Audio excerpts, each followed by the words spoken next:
እንግዲህ ከሩትዬ እህቶች አንዷ ምርጧ ማለት ነው ምን እንዳለችን ስሙልኝ። የኔ ውድ ኑሪልን፣ ተባረኪ፣ ፈጣሪ አንቺን ባለሽበት ሰላሙን ያብዛልሽ፣ መድኃኒዓለም ይጠብቅሽ። ይህ እየተሰማ ያለው ያስፈራል እና የስግደት እህቶቼ ራሳችሁን ጠብቁ። ፈጣሪ ከኛ ጋር የሆነ ሰላሙን ይላክልን። አሚን። መድኃኒዓለም ይላክልን። ፈጣሪ ይጠብቀን። አዎ ያለንበት ነገር በጣም ነው የሚያስፈራው እና ከቤት መውጣት አይቻልም። ማስጠንቀቂያ እየተሰጠን ነው እና መድኃኒዓለም እንግዲህ ሁላችንም በሰው ሀገር ያለነውም ሀገራችንም ውስጥም ያው ሰላም ጥሩ አይደለም እና ፈጣሪ ሁላችንም ይጠብቀን፣ ቤተሰቦቻችን ይጠብቅልን። እኛም ያለነው መዳን ቤት ነው እና መድኃኒዓለም እመቤቴ ማርያም ከኛ ጋር ትሁን።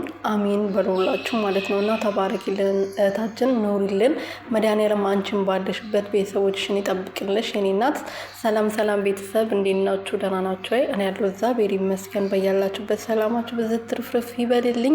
እንግዲህ አንዷ እህታችን አሁን ያለንበት ነገር ሁላችሁም ታውቃላችሁ እና በቅርቡ አገሪቷ ሰላም እንደምትሆን እናምናለን። ሁላችሁም በሃይማኖታችሁ ጸሎት አድርጉ፣ እኛም ጸሎት እናደርጋለን። አዎ በእሱ ምክንያት ራሱ ትኬት ተወደዋል። ሀገር መግባት በጣም ከባድ ሆኗል። ሰውን ማምጣት ከባድ ሆኗል። በፊት 150 140 የሚመጣውን ወይም ደግሞ 90,000 80,000 የሚመጣውን አሁን ደርሶ መልስ ራሱ 300,000 ሆኗል እና ፈጣሪ ሰላሙን ያወርድልን። አሜን አሜን እያላችሁ ኮመንቱ ላይ እንትን አርጉ እና ቤተሰቦች የሩትዬ ሰሞኑን ደግሞ እንደምታዩት ያው በጣም ከባድ ፊልም አለባት።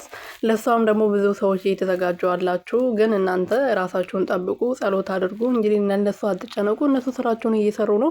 አሁን ራሱ ላይቭ ላይ የሚገቡት እንግዲህ ያው አብርሃም አንደኛቸው ከተሸነፉ አንደኛቸውን ያሸነፈውን ለማግባት አስበው ነው እንግዲህ ይሄንን ፊልም ያዘጋጀው። ለሱ ደግሞ ብር ስለሚያስፈልግ ነው። ስለዚህ እናንተ ደግሞ መዳም ቤት ሆናችሁ ለሀገሪቷ ሰላም፣ ለርብሻው፣ ለራሳችሁ ለቤተሰቦቻችሁ መጨነቅ ትታችሁ ለእነሱ አትጨነቁ ልላችሁ ፈልጌ ነው። ራሳችሁን ጠብቁ። እናንተ ስትኖሩ ነው የእነሱ ቪዲዮ አይታችሁ ሼር ላይክ ማድረግ የምችሉ።